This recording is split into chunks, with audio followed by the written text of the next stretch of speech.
start with the name of Allah, who is the most merciful. Open your SST book, class 7, unit 1, page number 1. Civil life in Pakistan. शहरी ज़िंदगी पाकिस्तान में. Pakistan is a unique country. It is an Islamic state based on the unity of God and humankind. Yet it was also created through the free choice of people in the elections conducted in 1945-46. Therefore, the full name of the country is the Islamic Republic of Pakistan. Republic means system of democracy. पहले paragraph में बता रहे हैं कि पाकिस्तान एक अनोखा मुल्क है जिसकी बुनियाद इस्लामी असूलों पे रखी गई है, खुदा के मानने वालों पे और इंसानियत को उसमें बहुत ज़्यादा तरजीह दी गई. और ये भी बताया गया है कि इसे एक इलेक्शन के थ्रू बनाया गया था जो कि हुए थे 1945 से 46 में, जो कि लोगों की चॉइस पे हुए थे. और ये कंट्री जो है इसका पूरा नाम जो है इस्लामिक रिपब्लिक ऑफ पाकिस्तान है, जिसमें रिपब्लिक का मतलब है डेमोक्रेसी, जमहूरियत. Now come towards the paragraph number 2. Consensus is very important for Pakistan. इत्तेफाक राय जो है वो पाकिस्तान के लिए बहुत ज़्यादा इम्पॉर्टेंट है. ठीक है. It means something on which everyone agrees. इसका मतलब है कुछ ऐसा जिस पे सबके सब एक साथ मुत्तफिक हो जाएं. We can use an example to understand this better. Let's imagine there are 30 student in a classroom. There is only one playground. 20 students wants to play football while 10 want to play cricket.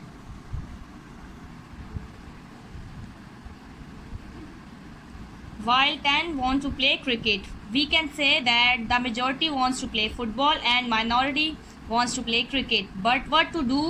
They all want. They all want to play some outdoor game. Hence, it can be said that the consensus is on playing outdoors, but there are difference on what should be played. इसमें कह रहे हैं कि इत्तेफाक राय जो वो सबसे ज़्यादा इंपॉर्टेंट है. इसका मतलब है कि हमें इस चीज़ पे देखना चाहिए कि सब लोग इस चीज़ पे मुत्तफिक हैं.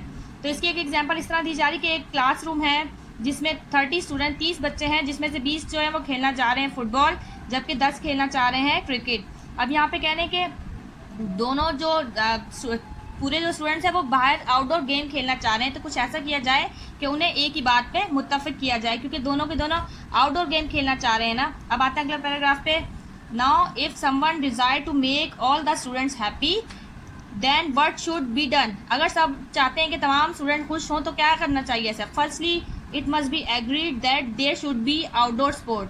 तो सबसे पहले तो ये कहना चाहिए कि जाहिर सी बात है जो सारे स्टूडेंट्स हैं वो आउटडोर गेम खेलना चाह रहे हैं, चाहे वो फुटबॉल है या क्रिकेट. तो सबसे पहले आउटडोर स्पोर्ट्स को अरेंज करना चाहिए, because there is a consensus on that, क्योंकि इसी चीज़ पे इत्तेफाक राय करने की कोशिश की जा रही है. सेकेंडली, और दूसरी बात ये, since 2/3 of the children want to play football, जबकि 2/3 हिस्सा है वो फुटबॉल खेलना चाह रहा है, एंड 1/3 क्रिकेट, और 1/3 हिस्सा जो है वो क्रिकेट खेलना चाह रहे हैं. They can be agreed to play football for 2 weeks and cricket for 1 week after that. This makes it democratic and based on consensus. और अगर हम ऐसा कर लें कि 2 हफ्ते जो है वो कर लें हम फुटबॉल और 1 हफ्ता उसके बाद जो है हम क्रिकेट कर लें, और इस तरह ये जमहूरियत का जो असूल है कि हम सबको ये जो इत्तेफाक राय पे सबके साथ ये गेम मुनासिब तौर पे खेला जाए कि सब बच्चे जो चाहते हैं वो पूरी बात हो जाए. According to our great leaders and thinkers such as Sir Syed Ahmad Khan, Muhammad Ali Johar and Allama Iqbal, society should be guided by the consensus of its citizen. कह रहे हैं कि जैसा कि हमारे मशहूर जो लीडर्स थे और और थिंकर जो थे हमारे सर सैयद अहमद खान जैसा के, और उसके अलावा किसका कह रहे हैं, मौलाना मोहम्मद अली जौहर का कह रहे हैं, और कह रहे हैं अल्लामा इकबाल. वो कहते थे कि जो माशरा है वो इस चीज़ पे बेस करना चाहिए कि शहरियों में इत्तेफाक राय. In his famous poem Javed Nama the अल्लामा इकबाल ने कह रहे हैं अल्लामा इकबाल की जो फेवरेट पोएम थी, एक फेमस मशहूर पोएम थी जावेद नामा, इकबाल रोड, अल्लामा इकबाल ने उसमें लिखा, do you know what a nation is. आप जानते हैं कि नेशन क्या है. It is to have a single vision with 1000 eyes. कि नेशन एक ऐसी चीज़ को कह रहे हैं यहाँ पे कि जिसका एक सिंगल विजन हो, एक सिंगल मकसद हो, और 1000 आइज़ के साथ जिसकी हज़ारों आँखें हैं. बेस्ड ऑन दीज वर्ड, इन अल्फाज के बुनियाद पे our aim should be to take care about everyone's opinions and nobody's voice should be ignored. और इस जो अल्फाज जो इन्होंने अपनी पोएम में बोले, इनकी बेस पे हमें इस चीज़ का ख्याल रखना चाहिए कि हर किसी की जो हर किसी की जो राय होती है उस पर हमें अहमियत देनी चाहिए और किसी की भी आवाज़ को इग्नोर नहीं करना चाहिए। Quaid Azam Mohammad Ali Jinnah, the founder and the first governor general of Pakistan, जैसे कि हम जानते हैं कायद आज़म मोहम्मद अली जिन्ना जिन्होंने पाकिस्तान की बुनियाद रखी और पहले गवर्नर जनरल थे पाकिस्तान के। The first prime minister the and Liaquat Ali Khan, the first prime minister, और लियाकत अली खान जो कि पहले प्राइम मिनिस्टर थे। Both made every effort to organise the social and political life of Pakistan along this line. इन दोनों ने पूरी कोशिश की कि वो अच्छे तरीके से ये सियासी और ज़िंदगी को और पाकिस्तान की जो मतलब एक आम शहरी की ज़िंदगी और एक सियासी ज़िंदगी है, इसे ये लाइंस हैं इसके मुताबिक करने की दोनों ने भरपूर कोशिश की। In Pakistan consensus can be desired and achieved in all areas of civil life. Pakistan में जो है इत्तफाक़ राय को हासिल किया जा सकता है हर तरह की हर एरियाज़ में, such as art and literature, politics, religion and education. जैसा कि आर्ट एंड लिटरेचर, फ़नून अदब, पॉलिटिक्स, सियासत, रिलीजन, मज़हब और एजुकेशन के। अब इन टॉपिक्स जो इन्होंने बताया हुआ है इनको डीपली एक्सप्लेन किया गया। आर्ट एंड लिटरेचर, फ़नून अदब। Art and literature are like dreams, artist and writer who wrote, admired and supported by a particular group of people, show us the dreams of that group. Therefore, stories, poems, films and other forms of art and literature enjoyed by everyone in the country are like the dreams of the entire nation. These may be called consensus art, consensus literature or consensus culture, because we can say the society has consensus on them. अब कह रहे हैं कि art और literature जो है ना वो एक ख्वाब की तरह है और हर जो लिखने वाले हैं या आर्टिस्ट हैं उन्हें लोग एडमायर करते हैं, उन्हें सपोर्ट करते हैं, क्योंकि वो जो होता है एक ख्वाब की तरह होता है उन पर्टिकुलर लोगों के लिए। और इस तरह बहुत सी स्टोरीज़ और पोएम्स और फिल्म छोटी वगैरह बनाई जाती हैं। लिटरेचर को एंजॉय किया जाता है हर किसी के ज़रिए, हर कोई इसे एंजॉय करता है मुल्क में, और ये जो है एक पूरी नेशन का ख्वाब की तरह होता है। और इन सबको एक इत्तफाक़ राय का आर्ट भी कह सकते हैं, इत्तफाक़ राय का लिटरेचर भी कह सकते हैं, और इसको कह सकते हैं कंसेंसस कल्चर और इत्तफाक़ राय का कल्चर भी कह सकते हैं। और इसके साथ साथ ये कह रहे हैं कि हम कह सकते हैं कि ये जो माशरा है ना इसके अंदर इत्तफाक़ राय है। ठीक है, आप कह रहे हैं the purpose of art and literature. ठीक है, usually art and the literature which are enjoyable and entertaining are also liked by the majority of people. Usually good entertainment is also full of hope. Both these things are very important. Researches have shown that crimes are usually committed by those who are not happy with their lives, who do not like themselves, or who have no hope in their hearts. Entertainment and enjoyable art and literature are the first step towards feeling happy and being satisfied with our lives. अब कह रहे हैं कि purpose of art और literature basically है क्या। इस paragraph में ये बता रहे हैं कि आर्ट का बेसिकली मकसद ये है कि लोग उसको एंजॉय करें, उससे एंटरटेन हो, और जो बहुत से लोग जो हैं उसे लाइक करें। बेसिकली कहते हैं कि इंसान, इसमें बता रहे हैं कि लोग जो ज़्यादातर क्राइम करते हैं वो क्राइम इसलिए किया जाता है क्योंकि वो अपने आप से खुश नहीं होते, अपनी ज़िंदगी से खुश नहीं होते। और आर्ट को बेसिकली इसलिए बनाया जाता है कि वो लोग अब उसे देखें, एंजॉय करें, अपनी ज़िंदगी में एक रौनक महसूस करें और अपनी ज़िंदगी को देखें, अपनी ज़िंदगी में एक सेटिस्फाइड हों और अपनी ज़िंदगी से खुश हों। और वो जो नाखुशी है जिसकी वजह से वो लोग खुद को पसंद नहीं करते, दुनिया को पसंद नहीं करते, क्राइम की तरफ चले जाते हैं, इन चीज़ों से इनको दूर किया जाए। रिस्पेक्टिंग द ऑडियंस, इज्जत करना ऑडियंस की, जाहिर सी बात है आप कोई चीज़ कर रहे हो तो उसके वो एक सामने बैठे हुए लोगों के लिए होती है जो कि आप कह सकते हैं कि वो ऑडियंस है।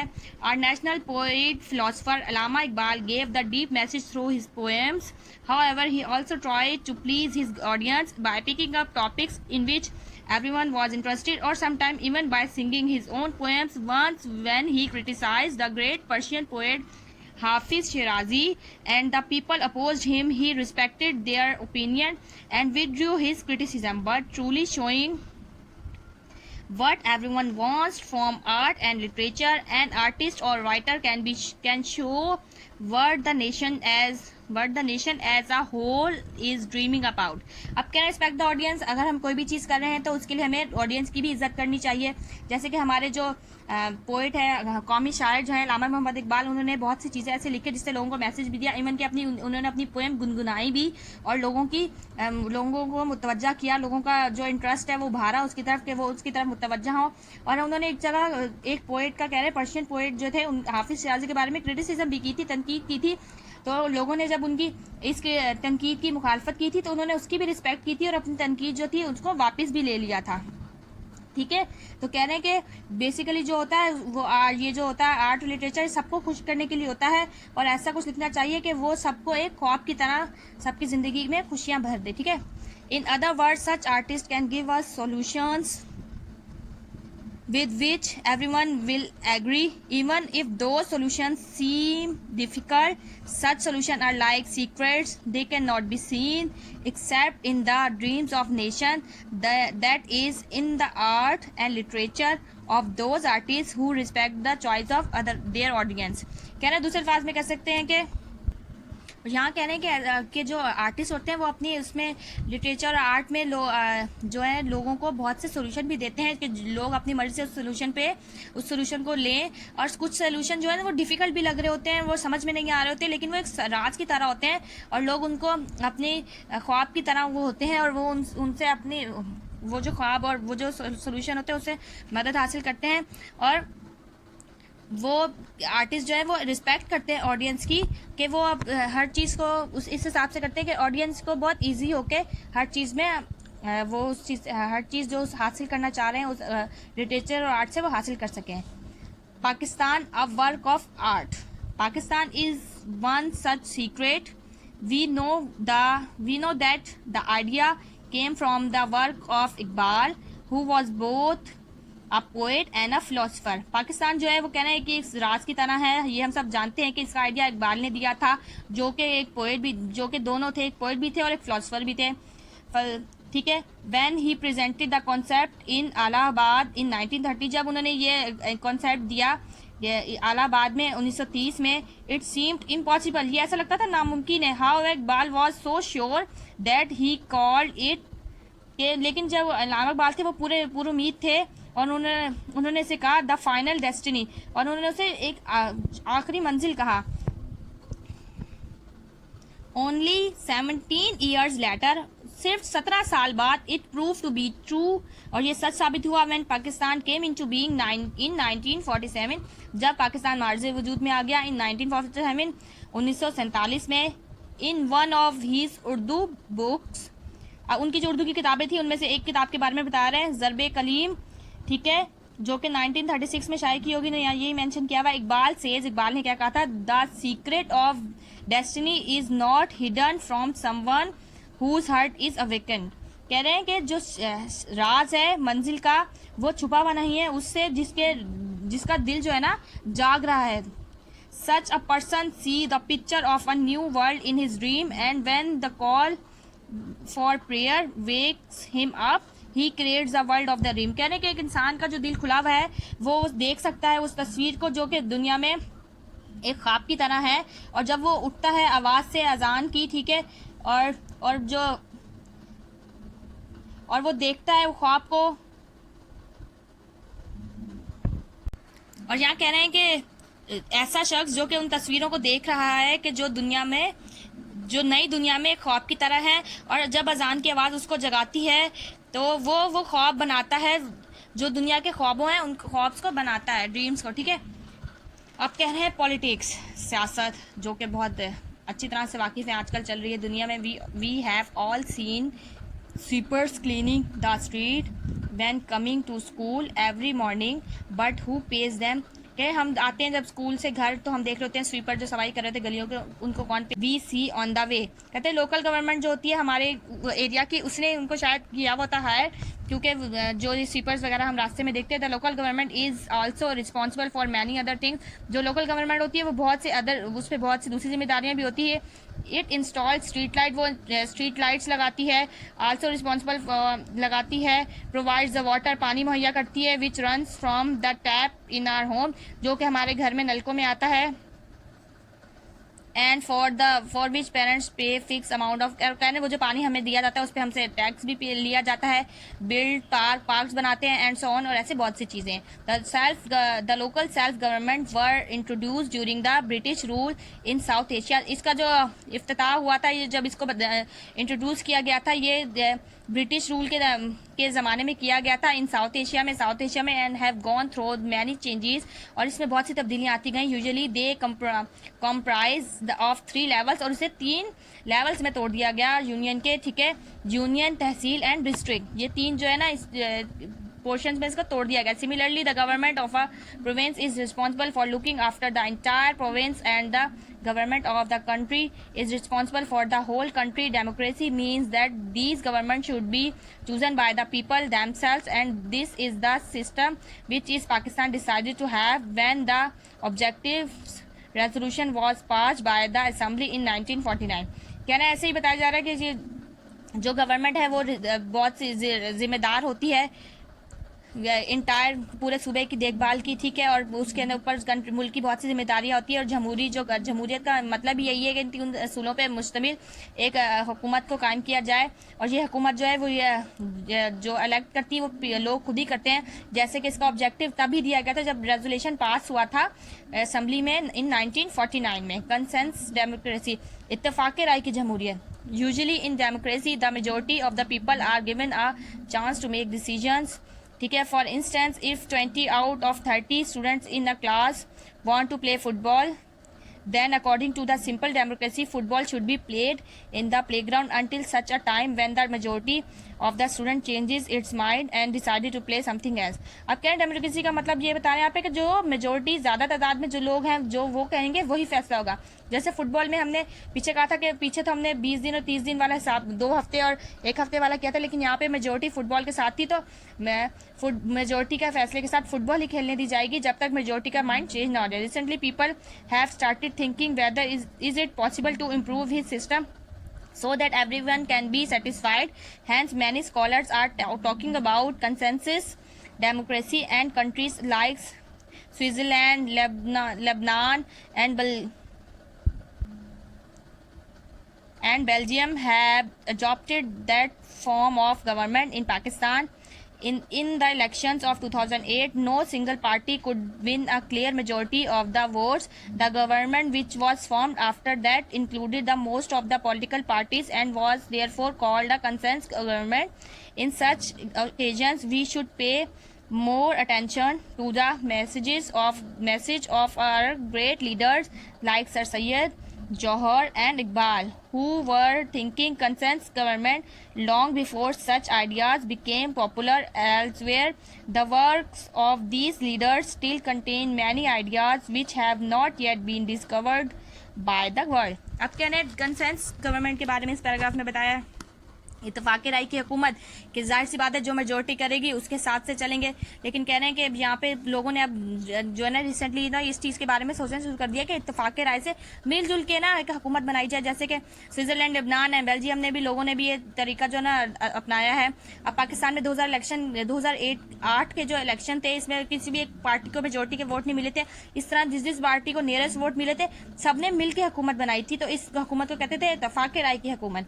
और इसको ये वही आइडिया जो सर सैयद अहमद खान जौहर ने, मौलाना मोहम्मद अली जौहर और अल्लामा इकबाल ने दिया था, मुस्तकबिल की पेशन गोई करना। सम experts have also shown the politicians and governments need to guess what people are going to like in the future. Some Western experts have suggested that this can be done by observing market. Do you think that in a country like Pakistan, consensus art or consensus literature can also help in knowing this? Hint in this section, art and literature, in this chapter read how Pakistan came to being। ठीक है, अब कह रहे हैं forecasting का मतलब होता है कि फ्यूचर के बारे में पेशन गोई करना, और कुछ एक्सपर्ट्स ने ना पॉलिटिशियन और गवर्नमेंट की भी पेशन गोई की है कि लोगों को आगे किस चीज़ की जरूरत हो सकती है, लोग आगे फ्यूचर में क्या लाइक कर सकते हैं। वेस्टर्न कंट्री में भी जो एक्सपर्ट्स हैं उन्होंने इस चीज़ के बारे में भी सजेशन दिए है, मार्केट से सर्वे करके फ्यूचर के बारे में कि लोगों को क्या पसंद हो सकता है, लोगों की चॉइस कैसे चेंज हो सकती है। यहाँ पे हिंट दे रहे हैं कि in this section art and religion is this in this chapter read how Pakistan came into being. और लिटरेचर के जिस चैप्टर में सबसे बेसिकली क्या बताया गया है कि कैसे पाकिस्तान मार्ज वजूद में आया। ठीक है, अब रिलीजन कहते हैं मजहब को, जैसे हमारा मजहब इस्लाम है। दुकान is an invitation for humanity to work towards common goals. In the Allahabad address, when the Iqbal explained his idea of a modern Muslim state, he mentioned that the Quran declares, "O people of a book, come let us join together on the world unity of God that is common to us all." अब कह रहे हैं कि जैसे कि हमारा मज़हब जो है इस्लाम है, ये हमें कुरान पाक जो है हमें दावत देता है इंसानियत की, और हमें कहता है कि हम सबको एक साथ एक कॉमन एक जैसे मकसद की तरफ काम करना चाहिए। इलाहाबाद के एड्रेस में इस चीज़ के बारे में एक्सप्लेन किया गया था कि मॉडर्न मुस्लिम स्टेट के बारे में बताया गया था, और इन चीज़ का मेंशन किया गया था कि कुरान पाक में चीज़ बता दी गई कि लोगों आओ मिलकर मिलकर दुनिया में इस दुनिया में मिलजुल कर एक दुनिया को चलाएं, यूनिटी ऑफ गॉड, एक खुदा को माने that is common to us all, जो कि हम सब में कॉमन है कि हम एक खुदा को मानते हैं। ठीक है, in order to unite humanity Muslims should first be united among themselves. This means rising above sectarian differences, accepting and respecting each other's views, and agreeing upon common ideas for the betterment of the nation. In the Quran, God has asked believers to be united and not to create disunity. Religion can be source of unity for any nation, but it is especially important for Pakistan. ये कहने कि एक in order to unite humanity, इंसानियत को एक जगह इकट्ठा करने के लिए मुसलमानों को सबसे पहले एक जगह इकट्ठा होना है। और इसका मतलब ये है कि जो भी डिफरेंसेस आपस में है और सबको एक्सेप्ट करने चाहिए, एक दूसरे की इज्जत करनी चाहिए, एक दूसरे के आइडियाज़ की ख्याल रखना चाहिए, और हर चीज़ में इत्तेफाक राय से अमल करना चाहिए। और यही कौम की बेहतरी के लिए अच्छा ही है। जैसे कि कुरान में इन द कुरान अल्लाह ताला ने फरमाया है कि अल्लाह ताला ने भी कहा है कि इकट्ठे हो, और जो डिसयूनिटी है कि गैर एतमादी और अलग अलग होने से मना किया गया। जो मज़हब है वो जो सोर्स है, एक बुनियाद है, एक वो है सोर्स है, ज़रिया है यूनिटी का, और हर नेशन के लिए बहुत ज़रूरी है, स्पेशली ख़ास तौर पे पाकिस्तान के लिए बहुत ज़रूरी है। कंसेंसस इन इस्लाम, इत्तेफाक राय इस्लाम में। In the reconstruction of religion thought in Islam, Allama Iqbal explained the importance of consensus in Islam while talking about his country or to the people of America in 1950. Consensus in Islam in the reconstruction of the religious thought in Islam. Allama Iqbal explained the importance of consensus in Islam while talking about his country to the people of America. The first Prime Minister of Pakistan, Liaquat Ali Khan, said Pakistan stands firm. It stands firm because the Muslims, who form the majority of its 80 million people, have an ideology of their own, which we call the Islamic way of life. This is not a new ideology. It is a body of faith, tradition, and belief, which has been a part of man's heritage for over 1300 years. We believe that this ideology, when applied to statecraft and the conduct of human affairs, is bound to promote human welfare. Let me tell you in a few simple and clear words what is it. There is first the belief in the God and his supreme.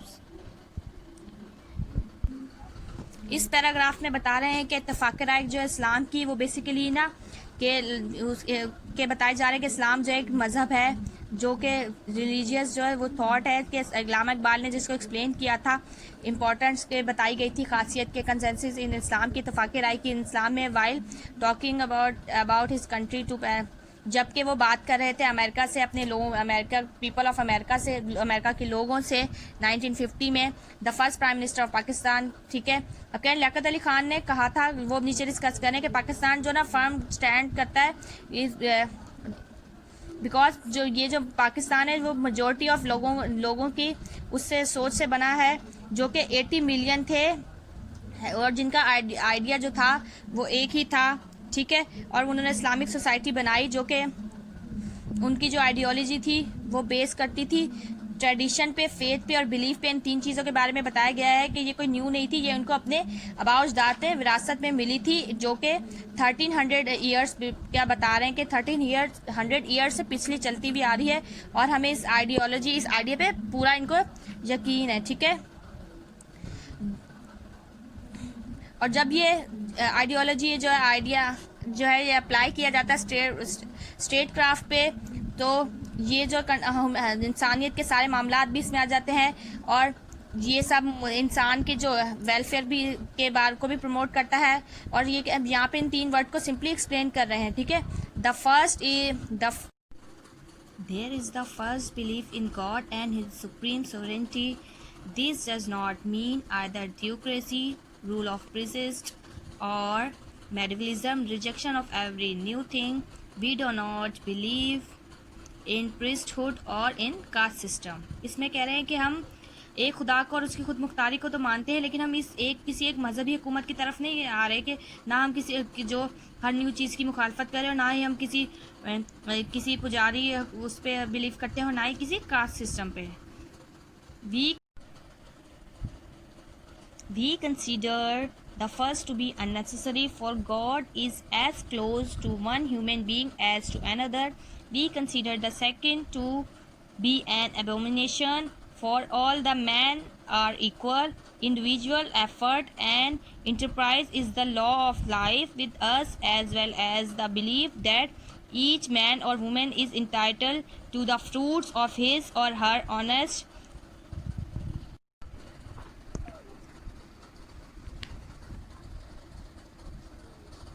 Each man or woman is entitled to the fruits of his or her honest endeavor. The pivot of our economic doctrine is the right of private ownership, but our laws and institutions have behind them the aim of reducing inequalities of wealth. We believe in the democracy, that is to say, is in the right of people to be governed by their own chosen representative, in social and economic justice, and in equal opportunities for all the citizens of whatever race or creed they may be. We do not have to present this ideology to our people as a new manifesto. The principles I have stated are part and parcel of Islam, and when we say that we want to follow the Islamic way of life, what we mean is that we could not possibly do otherwise. तो in paragraph में हमें ये बता रहे थे कि जैसे अल्लाह ताला ने आपसे सल्लम ने हमें इस्लाम में सब चीज़ें बता दी गई हैं पहले से कि हर मुसलमानों को उनके बराबर हकूक़ दिए जाएंगे। और हमारा मुल्क भी इसी बुनियाद पर बनाया गया था कि मुसलमान हो या गैर मुस्लिम हो, सबको उनके बराबर हकूक़ दिए जाएंगे, उनकी जो मलकियत होगी उनकी जायदादों पे वो दी जाएगी। लेकिन बता रहे हैं कि जिस तरह आजकल हो रहा है कि लोगों को नहीं दी जा रही और अनइक्वलिटी की जा रही है, तो इसी तरह बता रहे हैं कि हमें एक जमहूरियत के जो असूल हैं उनके हिसाब से मुल्क को चलाना चाहिए और उन सबको फॉलो करना चाहिए। जैसा कि हम कहते हैं कि हमारा मुल्क एक इस्लामिक कंट्री है और दूसरी तरह हम इस्लाम के जो जितने भी इस्लामिक कंट्री के जो भी असूल हैं वो हमें बनाने नहीं है, वो पहले से हमें दे दिए गए और उन सब पे हमें अमल करना है बस, और उन सब के अमल करना है। और जिस तरह एक इंसान अपना हुक्मरान चूज़ करने का हक रखता है, वो एक वोट के ज़रिए उसको मुंतखब करता है, इसी तरह सारे हकूक़ उसके भी बयान कर दिए गए हैं कि जिस तरह एक इंसान अपना हक रख के एक रिप्रेजेंटेटिव को सेलेक्ट कर लेते हैं, इस तरह उस रिप्रेजेंटेटिव को भी इन चीज़ों का ख्याल रखना चाहिए कि उसको जिस चीज़ों के लिए मुंतखब किया गया है कि उन चीज़ों को प्रॉपरली करे और उन सब चीज़ों पर अमल भी करे। और ये सारे वही असूल हैं जो कि दोबारा से बताए नहीं जा रहे, ये पहले से बता दिए गए हैं।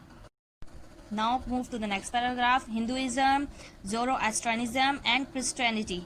5% of the population of Pakistan follows other religions including Hinduism, Zoroastrianism and Christianity. There are also Sikhs, Ahmadis, Jews, Bahis and Kailash. The objectives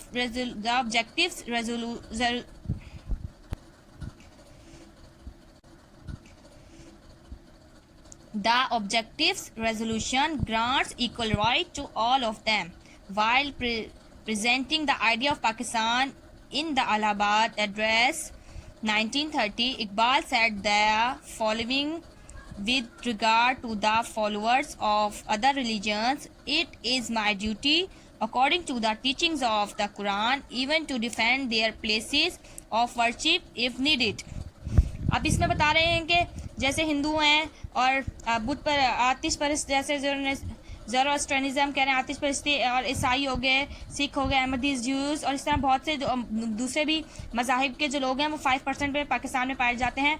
और इस चीज़ का बताया गया कि जब इलाहाबाद में इसका जब पाकिस्तान का बनाने का वो दिया गया था, तो इकबाल ने तब भी कह दिया था कि मेरी रिस्पॉन्सिबिलिटी है कि मैं कुरान पाक में हमें इस चीज़ की बता रहे हैं कि हमें बताया जा रहा है कुरान पाक इस चीज़ के लिए हमें कहता है कि हर किसी को मजहबी आज़ादी दी जाए। तो इसी तरह अगर हमारे मुल्क में कोई भी गैर मुस्लिम होगा जो मुसलमान नहीं होगा, तो हम ऐसा नहीं करेंगे उसको मजहबी आज़ादी नहीं देंगे, उनकी वो मजहबी आज़ादी भी दी जाएगी और उनकी जो इबादत गाहें हैं उनकी भी हिफाजत की जाएगी। ठीक है, अब आ जाए नेक्स्ट पैराग्राफ पे, education. Now move to the next paragraph, education.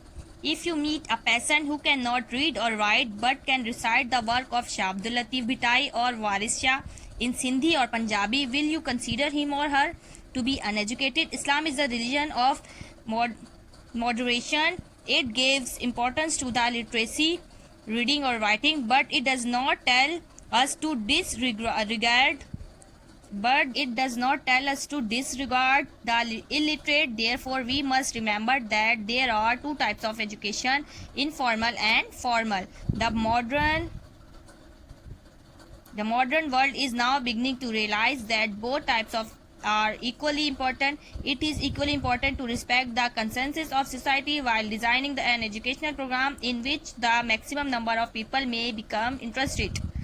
अब इसमें कहने के एजुकेशन जो है दो तरह की होती है, एक फॉर्मल होती है, एक इनफॉर्मल होती है। फॉर्मल एजुकेशन को बेसिकली आप ऐसे कह सकते हैं कि जो आप किसी इदारे में जाके हासिल करते हैं, और इनफॉर्मल को से कह देते हैं जो हम आम रोज़मर्रा की ज़िंदगी में हासिल करते हैं, घर से हासिल करते हैं, लोग अपने बड़ों से हासिल कर रहे होते हैं। बहुत सी चीज़ें ऐसी होती हैं, ठीक है, जिसके लिए आपको किसी प्रॉपर एजुकेशनल इंस्टीट्यूट में आप नहीं जा रहे, लेकिन वैसे ही आप हासिल करें। इसी तरह कह रहे हैं एक किसान है, अब वो उसने जो चीज़ें सीखी हैं, हासिल की हैं, अपने घर से या बाज़दात से सीखी होती हैं, और उसके बाद अगर किसी आप टीचर या स्टूडेंट को टीचर को देख लें जो कि पढ़ा लिखा इंसान है, वो किसी एजुकेशनल इंस्टीट्यूट जाके ऐसा पढ़ा लिखा बना है, तो अगर हम उन दोनों की किसी की बात करें तो हम ये मत नहीं कहेंगे कि वो इलिटरेट है।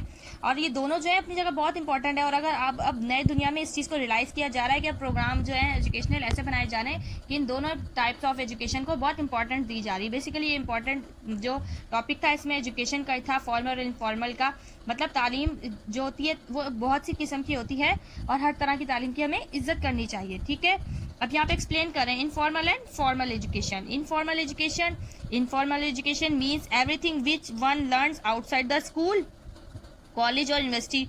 In this sense, or our whole life is a process of informal education. We can learn at home or a place of worship, hospital, market, museum, cinemas, art galleries, public gathering, and so on. Similarly, art and literatures can also important informal education. अब कह रहे हैं वो informal education का मतलब है आप school, university और कॉलेजेस तो नहीं जाएंगे, लेकिन आप दूसरी जगह से सीख लेते हैं। ये इन्फॉर्मेशन जैसे मैंने कहा था ये शुरुआती घर से होती है, जिसमें आप घर में कुछ चीज़ें सीख रहे हैं, आप हॉस्पिटल जा रहे हैं, मार्केट जा रहे हैं, मतलब आप प्रॉपर इंस्टीट्यूट नहीं जा रहे, अपनी रोज़मर्रा की ज़िंदगी की चीज़ों से जो सीख रहे हैं ना, और आप इधर उधर जाते हैं, लोग पिकनिक्स पे जाते हैं और बहुत सी जगहों पे जाते हैं, आर्ट गैलरीज हो गई, सेमिनार्स हो गए, म्यूजियम हो गए, सिनेमाज हो गए, इस तरह जगहों में जाके जो आप एजुकेशन हासिल करेंगे वो इनफॉर्मल एजुकेशन है, रस्मी तालीम है। अब आ जाते हैं फॉर्मल एजुकेशन में। Formal education is received in educational institution such as schools, colleges and universities. It may consist of many subjects which follow a carefully designed syllabus. Sometimes a syllabus means a list of books given to students at the beginning of each year, but it also means the complete plan of what is to be taught. Obviously, someone has to organize the subjects to be studied at school and the topics that should be covered in each subject. That information is recorded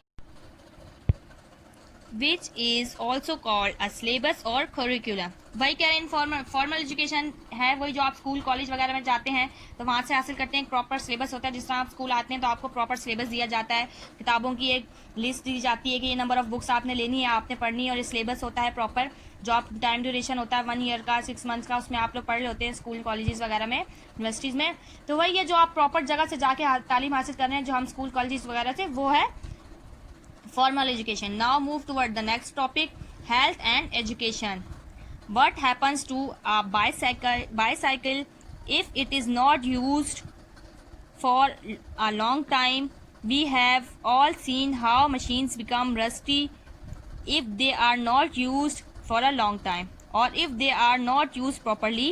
Our body is also a machine and must therefore be used properly. That is why in school there are weekly periods of PT or PE, meaning physical training or physical education. Hence, health and education are often seen as related to each other.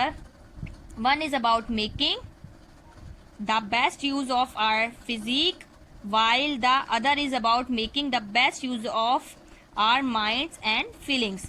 In the past, people used to do most of the work with hands and therefore did a lot of exercise at the same time. Life became easier as more machines were invented and physical labor became less. So that in modern times, some people do not get involved in any physical work at all. For this reason, the concept of physical exercise, swimming, and going to the gymnasium is becoming very popular. Men and women who work in offices and do not have to do much physical work usually make it a habit to do some physical exercise in their free time. अब इस paragraph में हमें बता रहे हैं health and education का। कह रहे हैं कि पुराने ज़मानों में हुआ होता था कि लोग ज़्यादातर काम अपने हाथों से करते थे, खेतों वगैरह में जाते थे, और जैसे बहुत से काम हो रहे होते थे वो हाथों से होते थे। अब इतनी मशीनरी नहीं थी तो लोग जो काम ही करते थे रोज़मर्रा के, उसी में उनकी एक्सरसाइज वगैरह हो जाती थी। लेकिन अब जैसे जैसे वक्त चेंज होता गया, तरक्की की दुनिया ने, मशीनरी बनती गई, जो लेबर है वो कम होती गई, क्योंकि लेबर का काम जो है वो ज़्यादातर मशीनें करने लग गई, और मशीनों के आने की वजह से इंसान सुस्त और काहिल हो गए, और सुस्त और काहिल होने की वजह से उनकी जो फिजिकल एक्सरसाइज और ट्रेनिंग वगैरह होती थी वो कम हो गई। अब इसकी वजह से लोगों ने जिम वगैरह जाना शुरू कर दिया। तो जो एक्सरसाइज पहले अब उनके काम में ही हो जाती थी, अब वो काम में नहीं हो रही, तो अब लोग उसके लिए जिम और वगैरह में जा रहे हैं। इसी तरह स्कूल वगैरह में फिजिकल ट्रेनिंग और फिजिकल एजुकेशन के प्रोग्राम्स ही करने लगे स्कूल्स, और ये चीज़ सिखाने लग गए कि इसलिए बेसिकली ये सारी चीज़ें जो है हेल्थ के रिलेटेड है, कि इंसान की हेल्थ को ज़रूरी बना, हेल्थ को मेंटेन रखने के लिए क्या क्या चीज़ें ज़रूरी हैं। पहले ज़माने में इतनी चीज़ों की ज़रूरत नहीं होती थी, लेकिन अब जो जैसे जैसे दुनिया तरक्की कर रही है, मशीनरी बढ़ रही है, तो इंसान को सेहत में अपनी बरकरार रखने के लिए बहुत सी एक्सरसाइज वगैरह की ज़रूरत पड़ती है। ठीक है, तो ये तो हमारा पूरा बहुत ही एक लंबा सा चैप्टर था, ठीक है, जो हमने कंप्लीट कर लिया। यूनिट 1 था सिविल लाइफ इन पाकिस्तान। ये पूरा चैप्टर मैंने आपको पढ़ा दिया है, समझा दिया है, और इसकी एक्सरसाइज आपको प्रोवाइड कर दी जाएगी एंड में, ठीक है, और वो एक्सरसाइज आप लोग देखेंगे और अपनी कॉपी में करेंगे, ठीक है।